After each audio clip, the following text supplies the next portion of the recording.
Okay, this short video will show you how to install and to load the Tidyverse.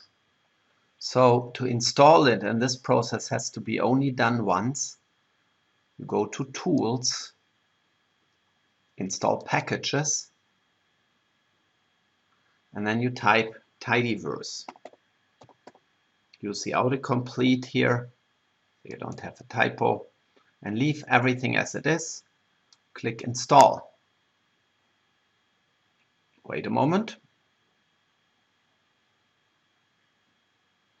And it's done. So now when you want to use it in a script, let's say we have a new script. If you want to load it, library,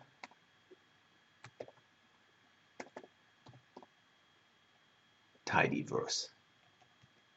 And then all the packages that are related to the Tidyverse will be loaded. And this command you have to do to execute it every time when you run the Tidyverse or when you want to run Tidyverse commands. And I run it, and here we are. Thank you.